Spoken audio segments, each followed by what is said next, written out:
ज्ञान मुद्रा में रखेंगे, आंखें बंद, कमर गर्दन एक सीध में, परमपिता परमेश्वर से प्रार्थना करते हुए गायत्री महामंत्र का उच्चारण करेंगे।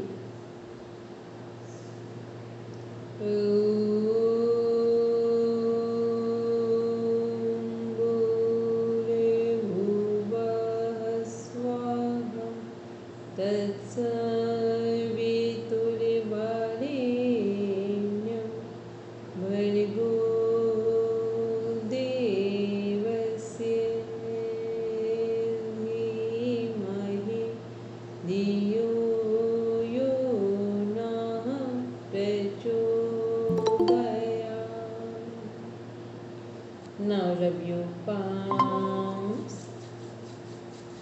touch your eyes, then open your eyes. जो लोग घर पे हो सब अपना अपना कैमरा ऑन करो।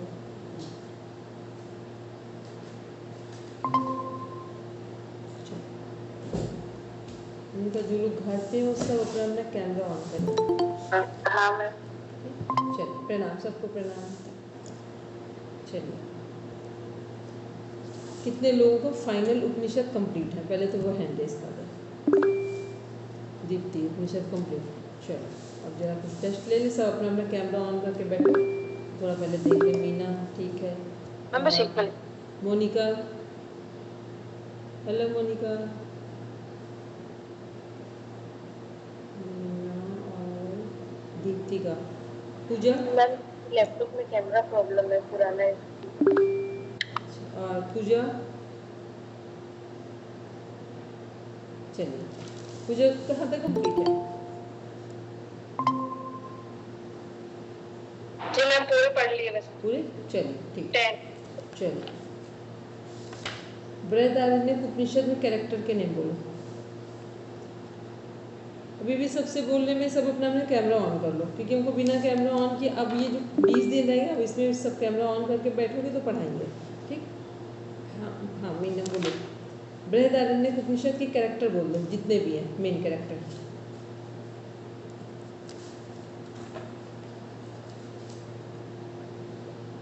मेरा क्वेश्चन समझ आया सबको? बृहदारण्यक उपनिषद में मेन कैरेक्टर के नेम बोलना।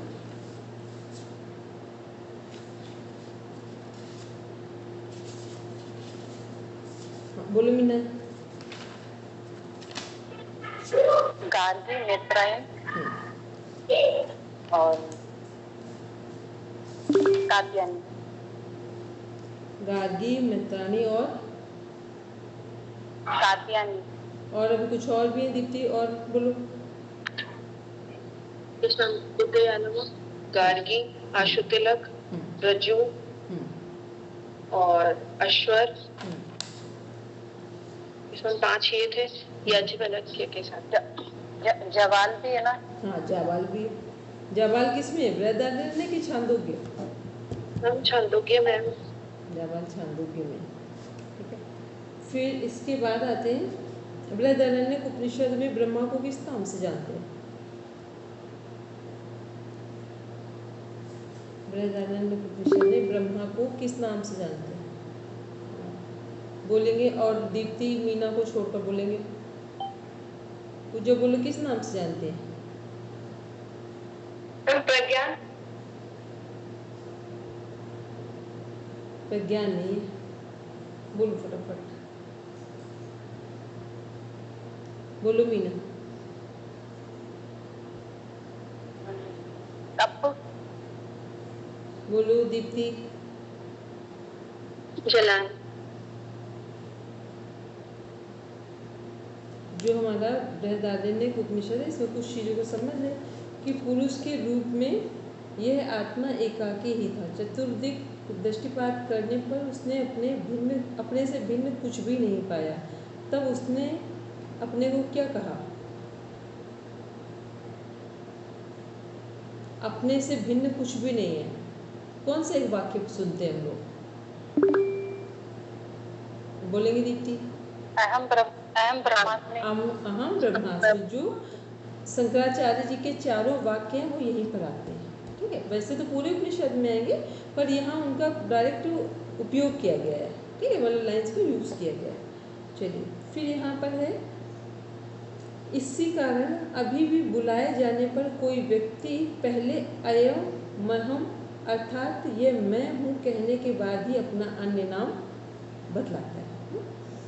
उस प्रजापति ने समस्त पापों को दग्ध कर दिया था। कौन है प्रजापति यहाँ पे? बोलेंगे दीप्ति? फिर इसलिए वह पुरुष कहलाया। जो इस प्रकार पुरुष आत्मा को जानता है वह उस आत्मा को स्वयं को श्रेष्ठ सिद्ध करने का प्रयास करने वाले को भस्मीभूत कर देता है। क्या कहा है? वह उस आत्मा को आत्मा से स्वयं को श्रेष्ठ सिद्ध करने का प्रयास करने वाले को भस्मीभूत कर देता। कौन भस्मीभूत कर देता है? भस्मीभूत कौन कर रहा है और किसको कर रहा है? हम एक बार रिपीट कर देंगे। इस लाइन को ध्यान से सुनकर फिर आंसर दो। हमने कहा उस प्रजापति ने समस्त पापों को दग्ध कर दिया था, ठीक है। प्रजापति तो पता है ना सबको, ब्रह्मा जी के लिए यूज होता है वर्ड है, और प्रजा हम सब लोगों के लिए यूज होता है, ठीक। प्रजापति और प्रजा कौन है? हम लोग प्रजा है, बनाने वाला प्रजापति। फिर इसलिए वह पुरुष कहलाया। जो इस प्रकार पुरुष आत्मा को जानता है, जो इस प्रकार पुरुष आत्मा को जानता है, वह पुरुष आत्मा को कौन जानेगा? आत्मा को कौन जानेगा? हम जानेंगे। हम जानेंगे, ठीक है। उस आत्मा से स्वयं को श्रेष्ठ सिद्ध, उस आत्मा से स्वयं को श्रेष्ठ सिद्ध करने वाले को भस्मीभूत कर देता है। कौन किसको भस्मीभूत करेगा?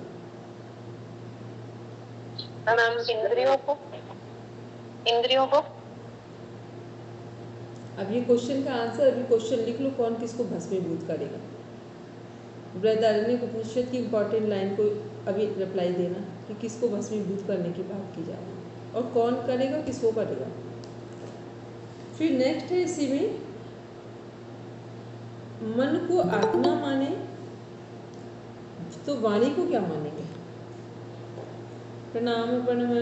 मन को आत्मा माने तो वाणी को क्या मानेंगे? स्त्री। वेरी गुड, वाणी को स्त्री। प्राण को? फिर प्राण को, मन को आत्मा मान लिया तो वाणी स्त्री हो गई, तो फिर प्राण क्या होगा? ये सब बृहदारण्यक उपनिषद में पढ़ा है। संतान। वेरी गुड, संतान, ठीक है। वो मेल फीमेल कोई भी संतान में आएगा प्राण। फिर चक्षु को मानवीय संपदा, चक्षु को मानवीय संपदा और श्रोत्रेंद्रिय को दिव्य संपदा माने। श्रोत्रेंद्रिय को, सुनने को दिव्य संपदा माने। इस प्रकार साधन संपन्न पुरुष का शरीर ही कर्म है, क्योंकि शरीर से ही कर्म किया जाता है। इसलिए यह यज्ञ आत्मा, वाणी, प्राण, चक्षु एवं श्रोत्र से संपन्न होने वाला है। तो ये यज्ञ, कौन से यज्ञ की बात की जा रही है? कौन सा यज्ञ संपन्न होने वाला है? अरे अपने आप को जानने का, ठीक है। तो ये यज्ञ किसके द्वारा संपन्न हो रहा है? हमारे खुद के द्वारा हो रहा है, ठीक है।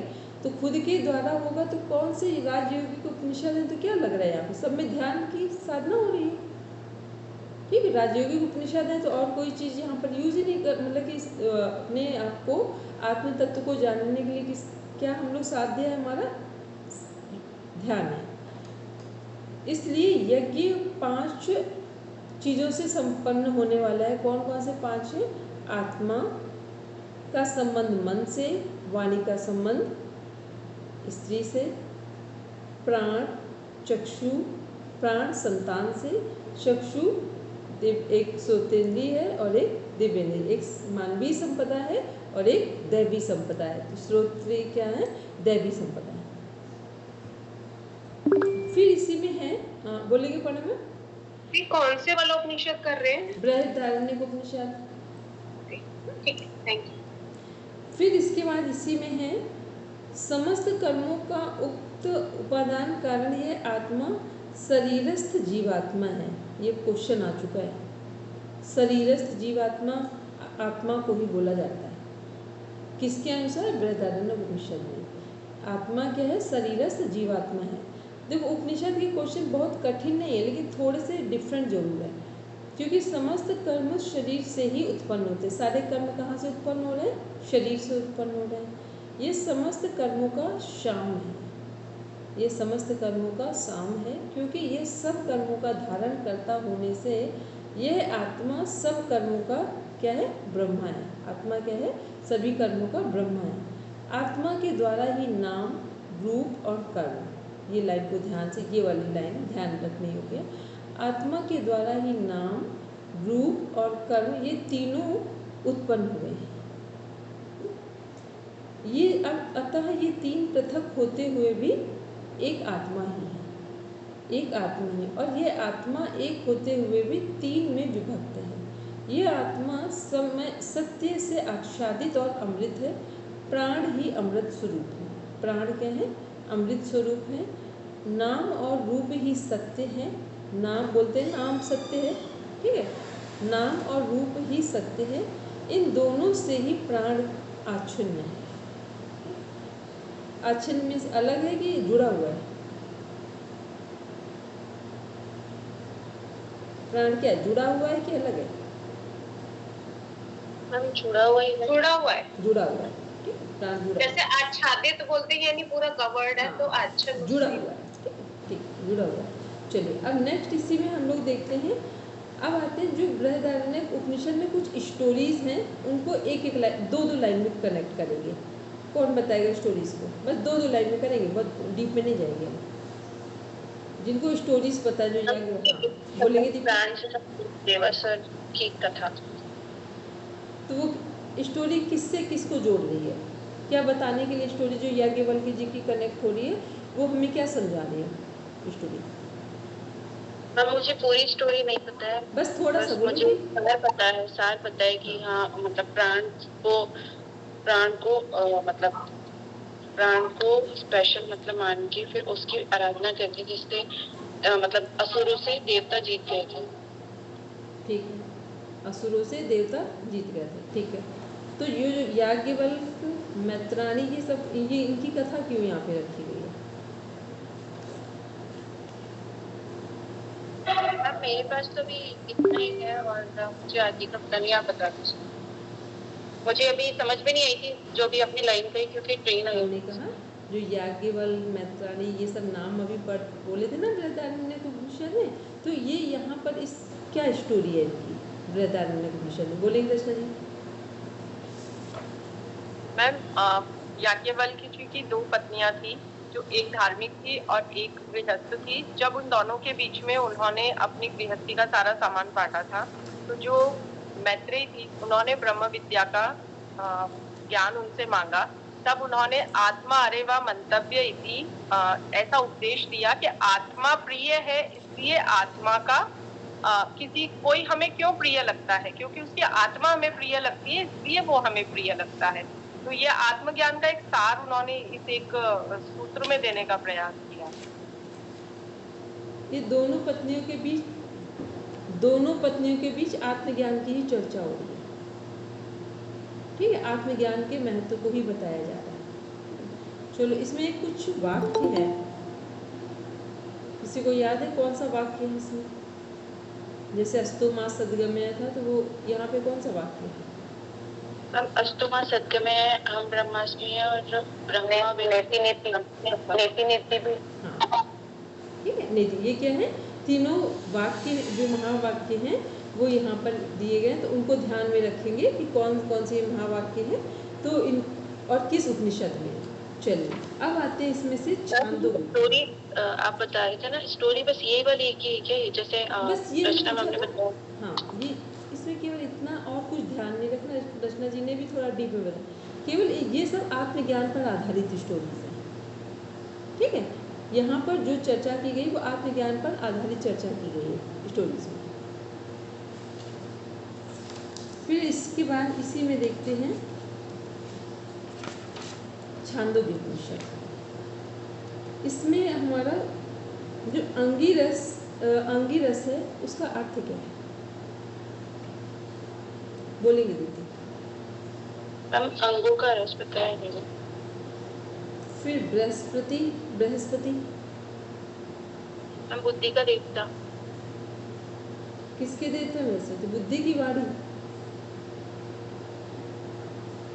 हम बृहस्पति तो बुद्धि को ही बताया था ना। वाणी बुद्धि के तो गणेश जी है। वाणी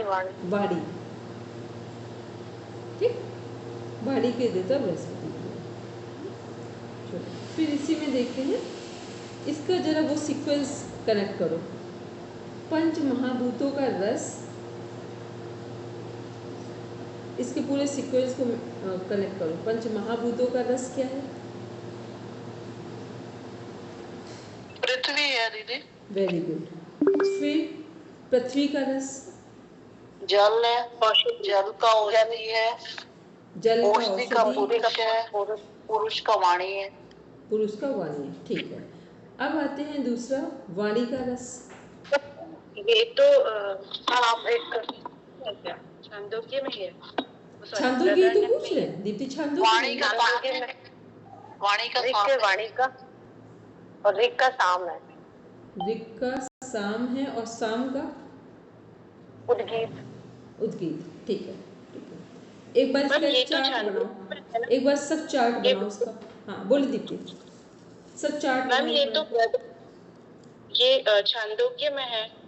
दीप्ति छांदोग्य ही तो बता रहे हैं, छांदोग्य उपनिषद डिस्कस कर रहे हैं। हमने कहा ना बृहदारण्यक के बाद अब छांदोग्य डिस्कस कर रहे हैं, ठीक है, वो हो गया। इतना कंफ्यूज नहीं होगा कि आप लोग ये भी भूल जाओ, ठीक। छांदोग्य की बात कर रहे हैं। यस मैम, वो मुझे लगा कि कोई नया टॉपिक आ गया क्या इसमें। नहीं, छांदोग्य की बात है दीदी। बृहदारण्यक उपनिषद एक था मधु विद्या साक्षात्कार, वो समझ नहीं आया। मधु विद्या क्या? हाँ, मधु विद्या, हाँ बोले क्या बोलते हैं, मधु विद्या ब्रह्म विद्या है, ठीक। ये हमको खुद अभी मिसिंग हुआ। मधु विद्या वहाँ पे नोट कर लेंगे, सिलेबस में जो हमने लास्ट टाइम कराया तो वहाँ लिखा है सबके लगभग, अगर सबने नोट किया। मधु विद्या ब्रह्म विद्या, जैसे सांडिल्य विद्या कहाँ डिफाइन है? छांदोग्य उपनिषद में। तो सांडिल्य विद्या क्या? ब्रह्म विद्या ही है, ठीक है। ऐसे ही मधु विद्या बृहदारण्यक में जो जा रहे तो मधु विद्या क्या है? ये ब्रह्म विद्या ही है। सबने बना लिया पूरा चार्ट इसका? पंच महाभूतों का रस, फिर पुरुष का रस, चलिए नेक्स्ट आते हैं इसी में।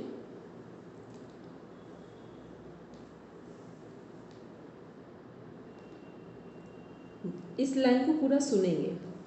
जैसे शरीर में मुख्य प्राण उद्गीत का प्रतीक है, मुख्य प्राण किसका प्रतीक है? उद्गीत का। वैसे ही ब्रह्मांड में सूर्य उद्गीत का प्रतीक है। ब्रह्मांड में सूर्य क्या है? उद्गीत का प्रतीक है। दोनों समान हैं, प्राण और सूर्य दोनों उष्ण हैं। प्राण भी उष्ण है, गर्म है, और सूर्य भी उष्ण है, गर्म है। पूरे यूनिवर्स का प्राण क्या है? सूर्य को ही बोला जाता है। और प्राण स्वर मरने पर इस शरीर से जाने वाला, और सूर्य स्वर अस्त हो जाता है, ठीक है।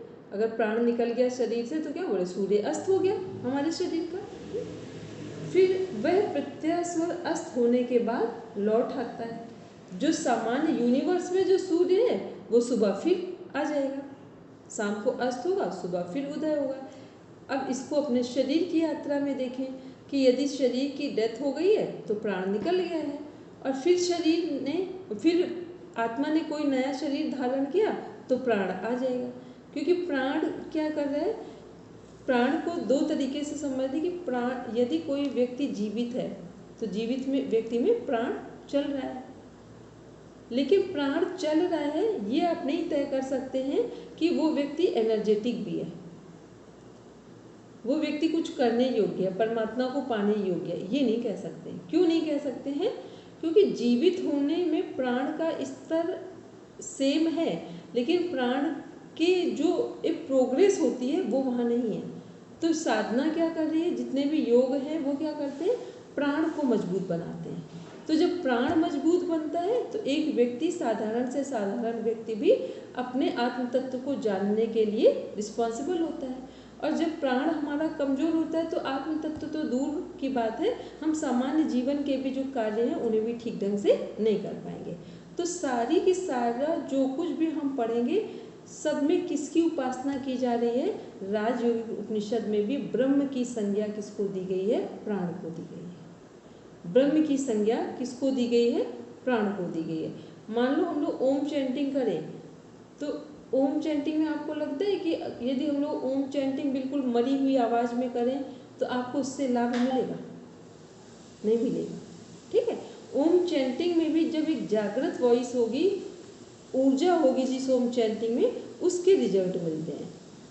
अदरवाइज ओम चैंटिंग आप पूरे दिन करिए, उसका फल नहीं मिलता। ओम चैंटिंग में ऊर्जा कहाँ से मिलती है, ऊर्जा का द्योतक कौन है, वो हमारा प्राण है। ठीक है, तो जो कुछ भी हम अपने जीवन में प्राप्त करेंगे, खोएंगे, बदलेंगे, सीखेंगे, सब किसके बल पर है, प्राण तत्व के बल पर है।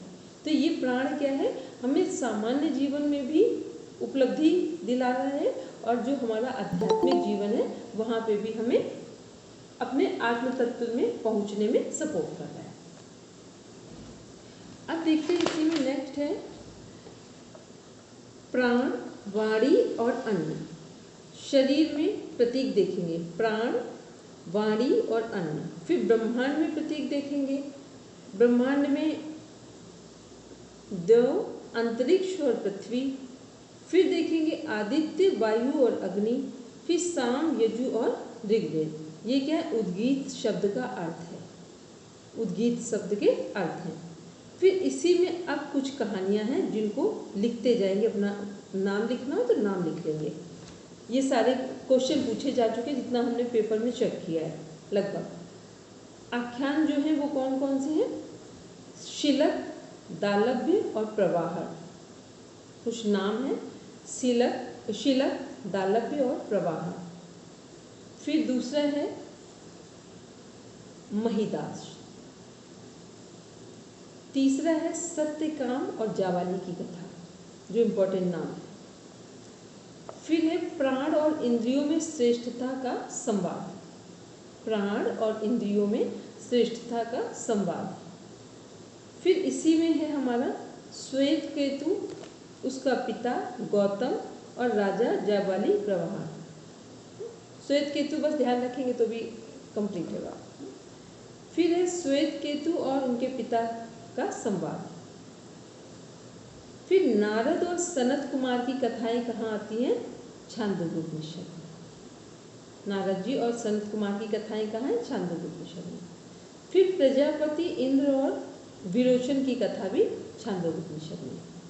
तो कुछ मेन जो नाम है बस उनको ध्यान में रखेंगे, उनके अंदर का मैटर नहीं आएगा, लेकिन नाम को तो ध्यान रखें कि ये कहानियाँ कहाँ हैं।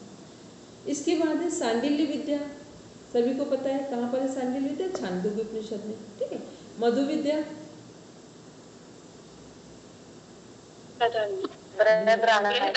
ठीक है। इसके बाद एक नाम है सर्वम खल्य विदम ब्रह्म। किसका वाक्य है, ब्रह्म विद्या बृहदारण्यक है क्या छांदोग्य, छांदोग्य। फिर से बोलेंगे छांदोग्य का। ठीक है, सर्वम खल्य विदम ब्रह्म किसका वाक्य है, छांदोग्य का। जो की नोट्स, जहाँ की नोट्स बना रहे हैं वहाँ ऐसी चीजों को नोट कर लेंगे। दीदी मैंने तो उसमें पढ़ा था बृहदारण्यक में ना, ये वाला नहीं होगा, सारों खाली हुए ब्रह्म, ये वाला नहीं होगा। दीदी यही पढ़ा था, ये वाला नहीं होगा। वैसे कह सकते हैं, लेकिन ये जो पूरा यूज हो रहा है सेंटेंस क्वेश्चन के पॉइंट ऑफ व्यू से, तो छांदोग्य में आएगा। और वैसे अगर देखें जो उनके शंकराचार्य जी के वाक्य हैं तो उसमें कनेक्ट करना चाहे कर दें तो गलत नहीं होगा, लेकिन प्रॉपर वर्ड कहाँ पर अगर क्वेश्चन पूछा जाएगा तो यहाँ आ जाएगा छांदोग्य में। ठीक है, क्योंकि दोनों जो उपनिषद है बड़े उपनिषद हैं तो इसमें कुछ चीज़ें ऐसी उठाई गई हैं जो कहते हैं, क्योंकि सारे उपनिषद को किसने कमेंट्री की है, सारे राजयोगी उपनिषद की कमेंट्री किसने की है, फर्स्ट जो सबसे सरल शंकराचार्य जी ने। जितने भी हम लोग ये पढ़ते हैं वो सब कुछ PDF शेयर किए थे, लगभग हमने पूरे ही किए थे, किसी ने दीप्ति अंजू ने ग्रुप में डाले थे, तो वो या अपर्णा मैम ने, तो वो किसके द्वारा है, वो सब शंकराचार्य जी के द्वारा सिस्टमेटिक उन्हें अर्जन किया है। फिर उसके बाद बहुत सारे लोगों ने काम किया है, लेकिन जो प्रॉपर एक ओरिजिनल टेक्स्ट बुक के फॉर्म में अगर रखा है सर, तो फिर शंकराचार्य जी ने किया है, ठीक है। क्योंकि अभी हम लोगों को उपनिषद की लैंग्वेज ही नहीं पढ़ पाएंगे, तो उसको जो टेक्स्ट के फॉर्म में रखा है वो शंकराचार्य जी ने, तो वो हो सकता है उसके संदर्भ में। लेकिन यहाँ जो अगर आपको क्वेश्चन पूछा जाएगा तो सर्वम खलविदम ब्रह्म कहाँ है, छांदोग्योपनिषद में। इसका अर्थ क्या है, वह ब्रह्म ज्योति ब्रह्म ही है, उसका जलान मानकर उपासना करनी चाहिए। मतलब यहाँ सीधा सीधा जो है वह ब्रह्म ज्योति ब्रह्म ही है, जिसको बोलते हैं कि हम भी ब्रह्म, आप भी ब्रह्म और दूसरा भी ब्रह्म, पूजा करने वाला भी ब्रह्म, पूजा जिसकी हो रही है वो भी ब्रह्म, जो उसको एक्सेप्ट कर रहा है वो भी ब्रह्म, ठीक। इसके बाद इसी में है अणु से भी अणु, किसको ये टाइटल दिया गया है, अणु से भी अणु कौन है और महत से भी महत कौन है, ब्रह्म। अणु से भी अणु है और महत से भी महत। फिर है सोम योग के 3 समय हैं, कौन कौन से हैं, प्रातः मध्य और तृतीय सवन का मीन्स है संध्या सेवन का मीन्स है, ठीक है। संध्या से प्रातः, मध्य और संध्या।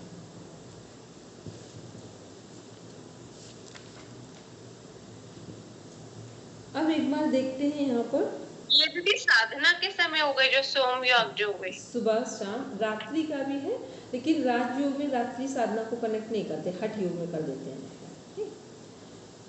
यहाँ पे रात्रि साधना कनेक्ट नहीं करते, सोने के समय हम किस स्थिति में जा रहे हैं उसको कनेक्ट करते हैं। फिर इसी में देख रहे हैं हम लोग ओम का ही सर्वप्रथम उच्चारण, इसको एक बार पूरा पढ़ते हैं। इस उपनिषद में उद्गीत ओमकार को सभी रसों में श्रेष्ठ बताते हुए, सभी रसों में श्रेष्ठ क्या है, उद्गीत ओमकार, कहा गया है कि पृथ्वी सभी प्राणियों अथवा पदार्थों का रस, पृथ्वी का रस जल, जल का रस औषधियाँ। ये क्वेश्चन कितने बार रिपीट हुआ है, कितने लोगों ने पेपर सॉल्व किया है, कम से कम 4 टाइम्स रिपीट हो चुका है ये क्वेश्चन। जल का रस औषधियाँ और औषधियों का रस पुरुष है, पुरुष का रस वाक अर्थात वाणी और वाणी का रस साम है, और इस साम से सर्वश्रेष्ठ रस उद्गीत की उत्पत्ति होती है। ये परमात्मा का प्रतीक होने से उपास्य है। ये ओम ये अक्षर ही उद्गीत है, यह जानकर ही इसकी उपासना करनी चाहिए। उद्गाता यज्ञ में, ये उद्गाता कौन है,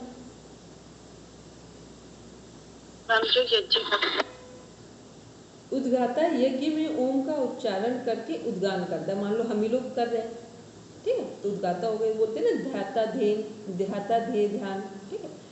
फिर ओम का ही सर्वप्रथम उच्चारण उद्गाता द्वारा यज्ञ में किया जाता है।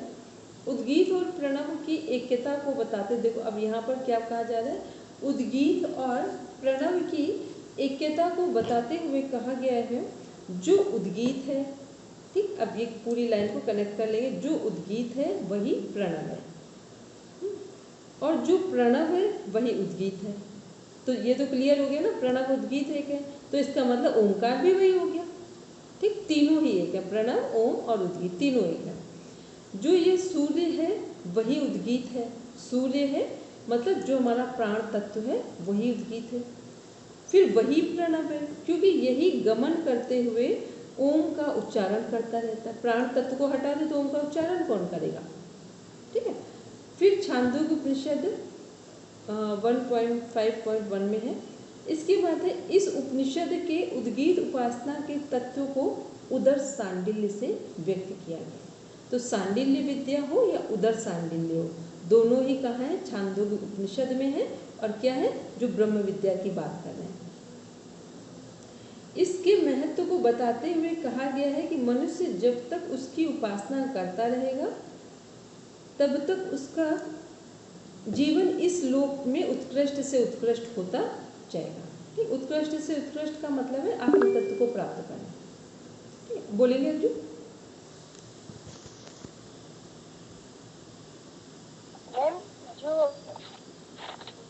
विद्या है छांदोग्य कांड है बृहदारण्यक उपनिषद में। अब अंजू की बात तो जो ब्रह्म विद्या वहाँ तक सुनाई थी, उसके बाद हमें नहीं सुनाई दिया। ठीक, बोलो, जिसको सुनाई दिया वो आराम से सुना दो हमको। इतने लोग जिसको किसी को तो सुनाई दिया होगा, किसी को नहीं सुनाई दिया तो सब ऑपरेशन। ब्रह्म विद्या है, नहीं मधु विद्या है छांदोग्य उपनिषद में है, और मधु कांड है वो बृहदारण्यक उपनिषद में है। मधु विद्या कहाँ पर है अंजू? छांदोग्य उपनिषद में है, और मधु कांड है वो बृहदारण्यक उपनिषद। हाँ, तो ये तो हो चुका, ये तो अभी हेमलता मैम ने क्लियर कर लिया था। अभी हेमलता मैम ने यही तो क्लियर किया था थोड़ी देर पहले। तो मधु विद्या हो गई बृहदारण्यक में, ठीक है। सांडिल्य विद्या कहाँ होगी? सांडिल्य, उदर सांडिल्य, वो हमारे छांदोग्य में हो गई। अभी अंजू और कुछ, अभी अंजू की पूरी बात सुन के जिसको समझ में आ रहा हो, अभी क्वेश्चन कंप्लीट ना हो तो वो बोलेंगे। अब अंजू हमको मैसेज, अंजू का डाउट ये है, अंजू कह रही है कि जो मधु विद्या है वो छांदोग्य में है और जो मधु कांड है वो बृहदारण्यक में है। मधु शब्द का जो भी यूज होगा सब बृहदारण्यक में जाएगा, ठीक है। मधु का यूज बृहदारण्यक में जाएगा। एक बार ध्यान से, अगर कहीं कुछ डाउट हो तो जब, लेकिन ऐसे मत करना, टाइम खराब मत करना। एक बार जो हमने वो दिया हुआ है उपनिषद का PDF है, उसमें देख लेना जाके, ठीक है। देख कुछ, बस कुछ ऐसे शब्द हैं, ब्रह्म विद्या की ही बात कर रहे हैं, तो बात तो सब में वही आएगी। तो कई बार कुछ शब्द किसी की तुलना में या कंपेयर में या सिनोनिम के फॉर्म में रखेंगे तो सब तो ब्रह्म विद्या ही जा रहे हैं, तो वो हो जाए। लेकिन मधु का जो प्रॉपर अगर हम लोग देखेंगे कि कहाँ डिफाइन किया गया तो बृहदारण्यक में, ठीक है। यहाँ डाउट नहीं लिखना, या एक बार लगे तो एक जो PDF में श्लोक दिए हुए हैं वहाँ उनकी हिंदी में देख लेना जाके। चलिए फिर नेक्स्ट, तो ये तो क्लियर हो गया ना, ओम, प्रणव, उद्गीत, उद्गाता, ठीक है। ये सारी चीज़ें क्या है। अब आते हैं इसी में एक और देखते हैं,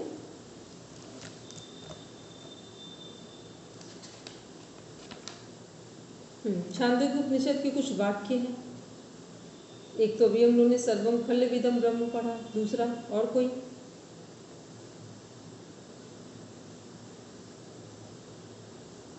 और कोई इसका भी कोई वाक्य?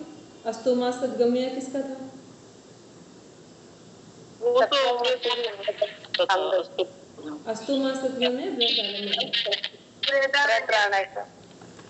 चलिए अब एक बार इसमें देखते हैं तैत्तिरीय उपनिषद, और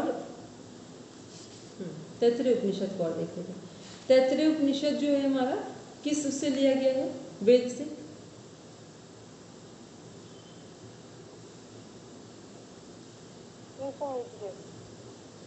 बोलेंगे अपर्णा मैम क्योंकि अपर्णा मैम का सबसे कठिन सब्जेक्ट हो गया है। तैत्तिरीय उपनिषद बोलेंगे किससे लिया गया? ऋग्वेद से। और ऐत्रेय? ऐत्रेय हमारा कृष्ण यजुर्वेद से। सही है। सॉरी दीदी, ऐत्रेय, एक मिनट में बता रही हूँ। ऐत्रेय हमारा है ईश के कट पृष्ठ मुंडक मांडुक्य। ऐत्रेय 7th नंबर का है। ऐत्रेय हमारा ऋग्वेद से लिया गया है, और तैत्तिरीय हमारा 8वें नंबर का है, वो हमारा कृष्ण यजुर्वेद से लिया गया। सही बोला दीदी? हाँ ये सही है, ठीक। चलिए अब देखते हैं जो हमारा तैत्तिरीय उपनिषद है, इसमें तैत्तिरीय उपनिषद जो है कृष्ण यजुर्वेद से लिया गया है। इसमें 3 वल्लियां हैं। कौन कौन सी 3 वल्लियां हैं? अब जल्दी जल्दी बोलेंगे, इसको बहुत टाइम लगाएंगे इसमें। शिक्षावल्ली, आनंदवल्ली और लघुवल्ली। शिक्षावल्ली में जो कंटेंट है उनके नाम बोलेंगे।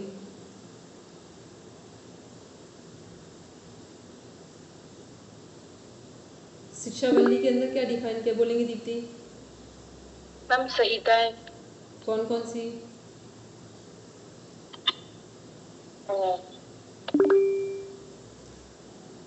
अंजू बोलेंगे। अंजू?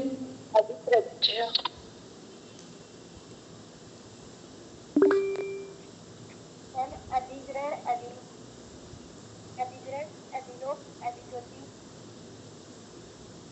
बोलेंगे मीना? सब लोग जिनको जिनको याद है बोलते जाएंगे सब।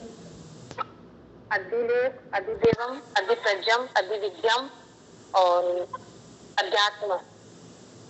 ठीक है। शिक्षा के अंग कौन कौन से होंगे जिनको बिल्कुल सही लर्नों को बोलेंगे? शिक्षा के अंग लर्न लगभग सभी को ध्यान में लेना। बोलेंगे मीना?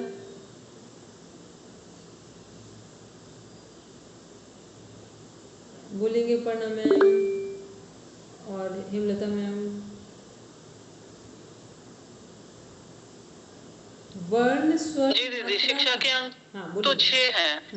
बोलेंगे वर्ण, स्वर, मात्रा और एक था बल, साम और संतान। यही था दे। ठीक है। फिर यही है ना दीदी? हाँ यही ठीक है। फिर इसमें आते हैं जो अभी मीना अंजू इन लोगों ने कुछ कनेक्ट किए थे, उनको देखते हैं। वर्णों का आपस में मिलना ही संतान है। ठीक है, संतान है क्या? वर्णों का जो अक्षर है, वर्णों का आपस में मिलना ही संतान है, जिससे पहले शब्द और फिर वाक्य का निर्माण होता है ना। पहले अक्षर होते हैं, फिर शब्द बनेंगे, फिर वाक्य बनेगा।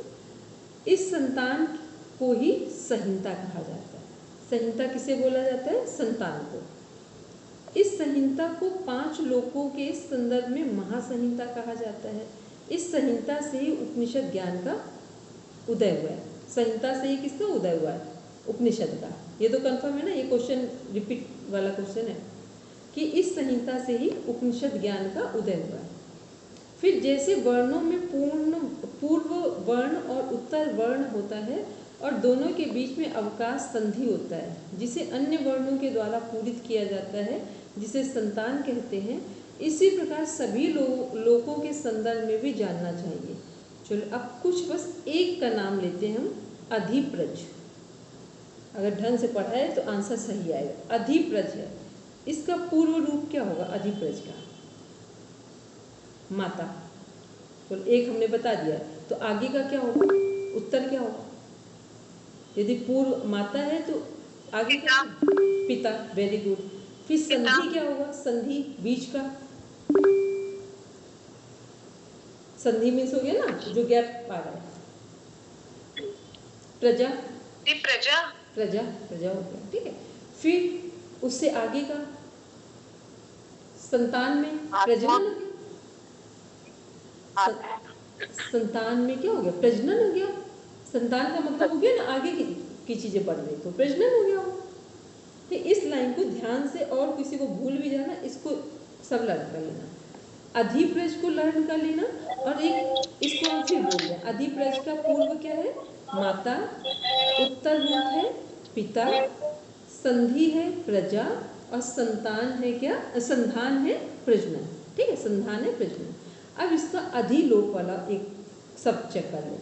अधिलोक में क्या है?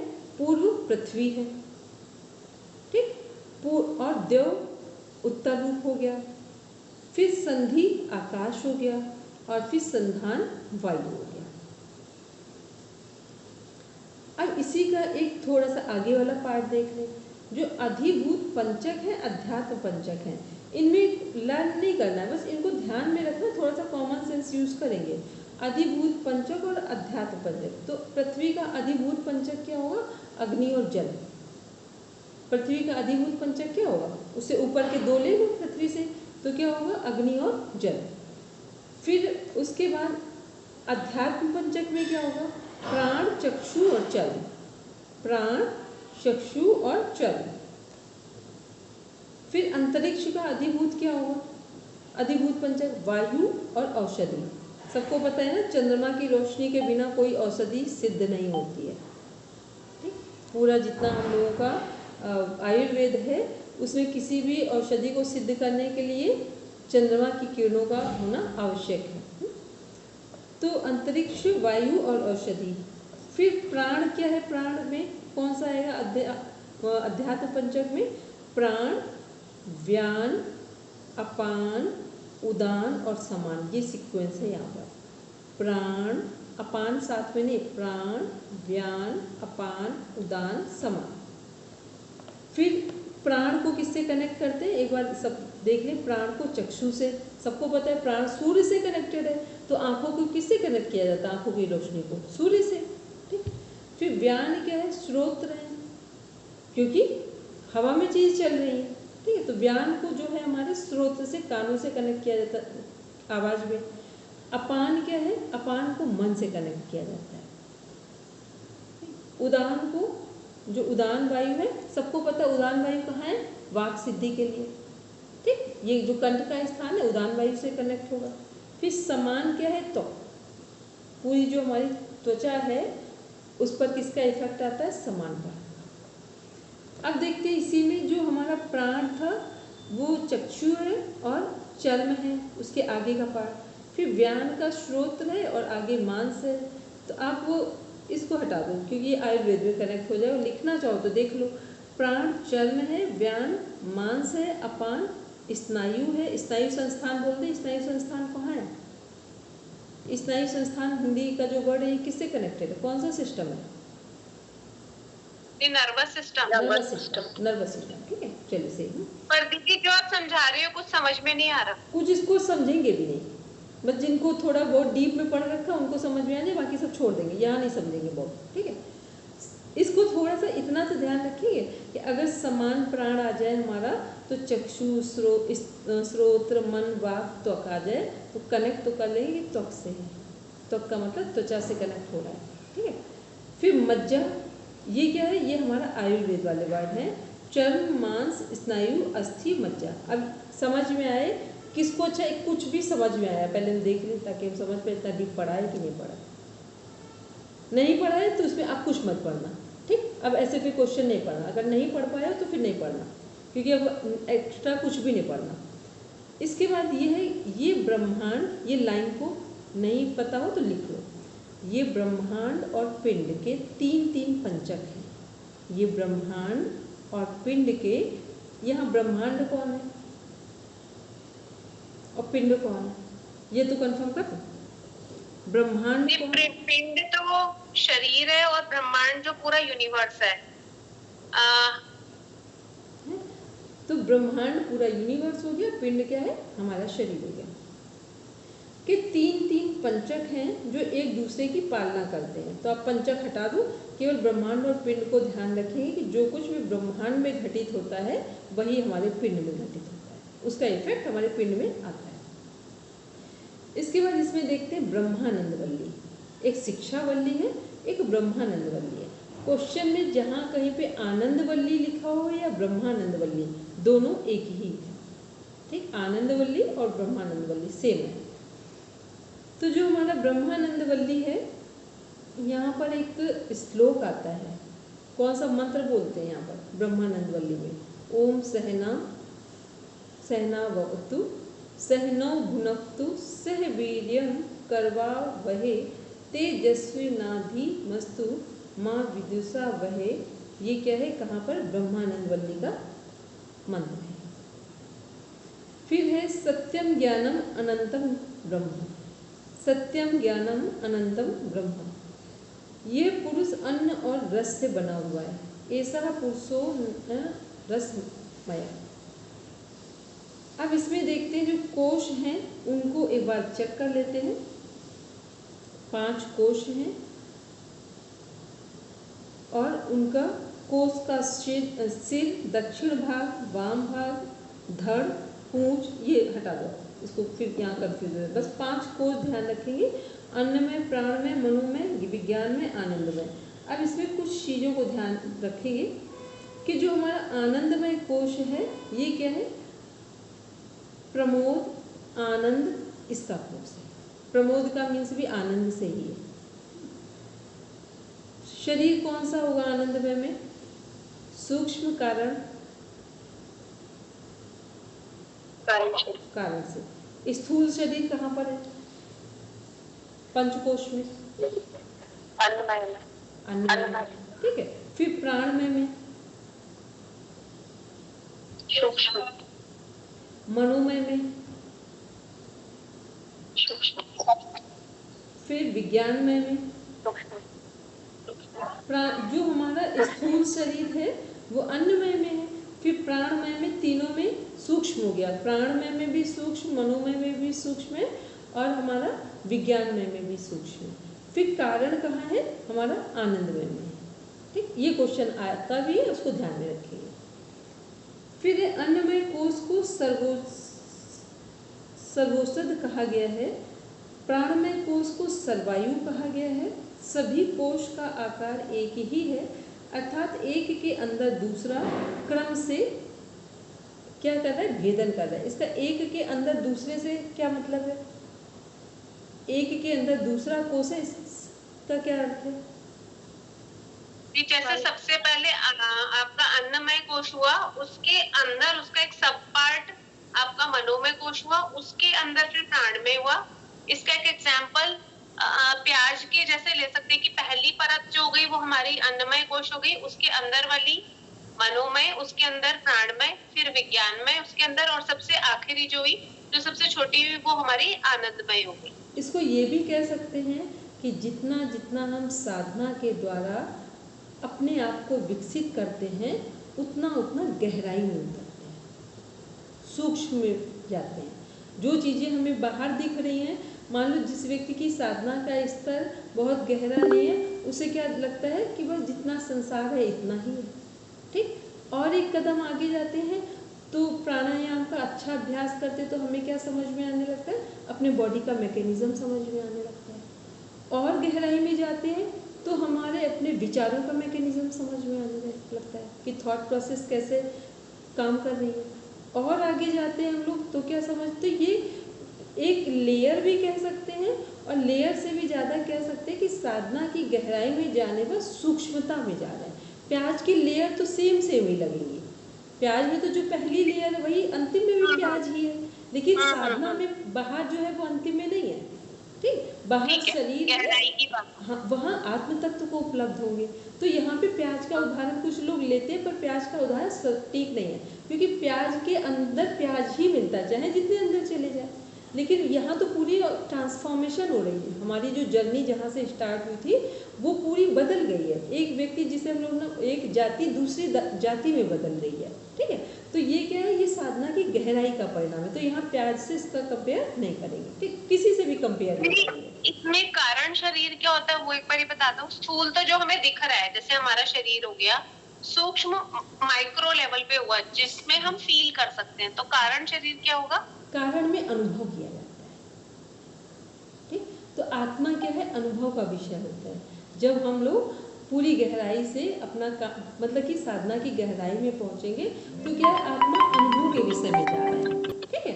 और जो वैसे अनुभव में दूसरी स्टेज भी जा रही है, लेकिन वहाँ क्या है, हम बाहर से भी जुड़े हैं और अंदर से भी जुड़े हैं। लेकिन जब कोई व्यक्ति आत्म तत्व को उपलब्ध होता है तो उसकी सभी चीज़ें क्या होती हैं, जैसे अभी हम लोग कोई फल अच्छा देखते हैं तो वृक्ष के बारे में सोचते हैं, लेकिन जब और गहराई में जाते हैं तो हम क्या सोचते हैं, वृक्ष के रूट के बारे में सोचते हैं, फल को देखकर उसके रूट पर जाते हैं, ठीक है। तो ये क्या है, ऐसे ही आत्म तत्व जो विकसित लोग हैं वो रूट पर बात करते हैं। अष्टावक्र की महिमा को क्यों इतना गुणगान किया जाता है, क्योंकि श्रेष्ठ आत्म जागृत लोगों ने कभी ये नहीं कहा कि इनके 8 अंग खराब है। उनने क्या देखा कि अष्टावक्र जन्मजात ब्रह्म ज्ञानी। क्लियर, ठीक है। चलो अब जिसको जिसको अभी लीव करना हो अब लीव करेंगे हम लोग, और कल हम लोग जुड़ेंगे अपने टाइम पर, जैसे 4:45 पे जुड़ेंगे। कल हम लोग डिस्कस करेंगे जो 8 हमारे आगे वाले वो हैं, ठीक है। जो हमारे आगे के हठ योगी ग्रंथ है उनको कवर करेंगे। अब छोटा सा काम, सब लोग आराम से, जिसको लीव करना बस 1 मिनट में बात करके पूरा करते हैं कि जो हमारे उपनिषद हैं उनको पूरा कंप्लीट भी करना है, और उसके बाद जो अंजू ने यूनिट वाइज क्वेश्चन भेजे हैं उसको पहले सॉल्व करना। अगर उसको सॉल्व कर लिया और उपनिषद को पढ़ लिया तो आप समझ लेना पूरा पेपर कंप्लीट, ठीक। अब एक बात और पूछनी, हेमलता मैम, अपर्णा मैम, बाकी के मीना का तो शायद सही चल रहा है, अंजू का भी ठीक चल रहा है, कितने लोगों को आधे घंटे में 100 क्वेश्चन की स्पीड मेंटेन कर पा रहे हैं? हेमलता मैम कितनी देर में क्वेश्चन कर पा रहे हैं? 100 क्वेश्चन, केवल क्वेश्चन को सॉल्व करना है। दीदी मेरा तो 1 घंटा लग रहा है।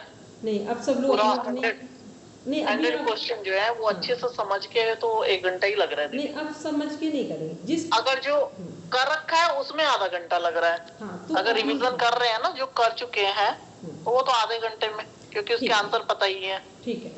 अब ऐसे नहीं करना, जैसे जो कर चुके हैं कई बार उनको नहीं रखें, जो अभी नए कर रहे हैं इनको कम से कम 3 बार करके आधे घंटे में ले आइए। ठीक है, अपने यहाँ से अपनी स्पीड आधे घंटे में 100 की ले जाएंगे, तो वहाँ आप देखेंगे आपका माइंड सेट बिल्कुल सही काम करेगा।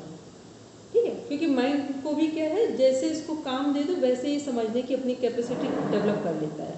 तो वहाँ पे आज जो जो टफ लग रहे हो, अभी संडे है, क्या बोलते हैं, सैटरडे है, संडे है, अपर्णा मैम और मेरे समझ से लगभग सबका हो चुका है, बस अपर्णा मैम, हेमलता मैम, इस बीच में कम से कम आप लोग आज, कल और परसों 4 पेपर अपने इधर से 21, 22 23rd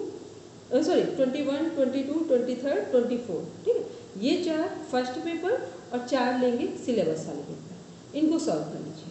ठीक, और जहाँ बैठेंगे बिल्कुल शांत मन से बैठ के एक बार में सॉल्व करके उठेंगे, और ऐसा लगे कि कुछ टाइम में कुछ इफर्ट हो रहा है तो उस क्वेश्चन को टिक लगा के छोड़ देंगे। ठीक, बस इतना करेंगे तो आप लोग भी संडे तक इसी स्पीड में कनेक्ट हो जाएंगे। ठीक है, और बाकी अपना पूरा रिवीजन करेंगे, जहाँ कहीं जो काम हो सब उधार छोड़ दीजिए, सबको रख दीजिए और अपना एक बार पेपर एग्जाम में सही से निकाल लें। ठीक, चलिए सब शांति पाठ के लिए बैठेंगे।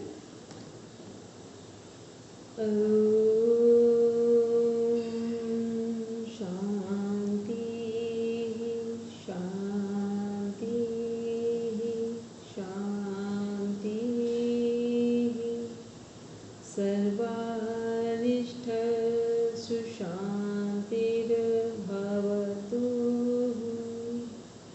Now rub your palms, touch your eyes, then open your eyes. सबको प्रणाम।